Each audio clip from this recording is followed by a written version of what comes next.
tractor हम ना चले दे भाई, ट्रैक्टर ना चले दे तेरा स्कॉलर के है चाबी दे रे हो चाचा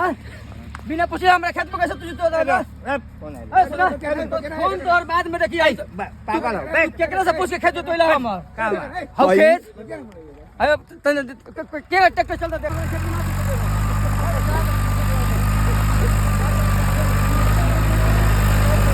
अगर ट्रैक्टर चलता मत यहाँ पर चल के जाई अब बाजार साले जेल में दे रहा भाई फटा बाजार के ट्रैक्टर आगे ना बढ़ दे ट्रैक्टर कौन करो ट्रैक्टर का चाबी दो है ना ट्रैक्टर हम ना चले दे भाई, ट्रैक्टर ना चले दे तेरा स्कॉलर के है चाबी दे रे अब के जोता तो देखत नहीं हम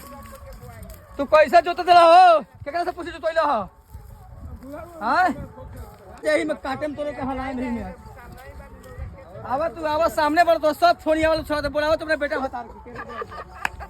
बोलावा डरा हो आ जा तो लोग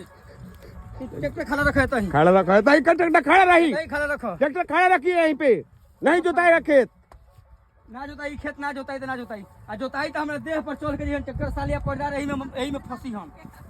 केस हुई बोला बोला उनके क्या मतलब फोन से बतिया का बच्चो रहने आवा है ने नहीं आवा काहे आवा है ने केकरा से पूछे जोतोला हमर खेत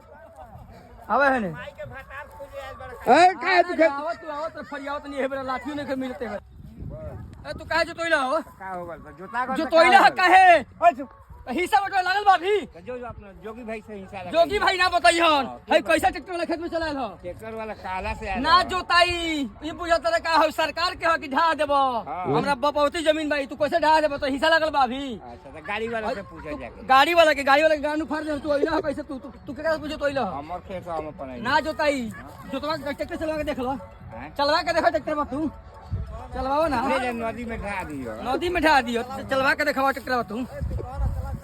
ये तो चल पर कैसे चालू है ना चालू है ना चालू है ट्रैक्टर ट्रैक्टर चलवा के देखो तू बताओ तो नहीं हमरा वीडियो जा स्टार्ट कर दे तुम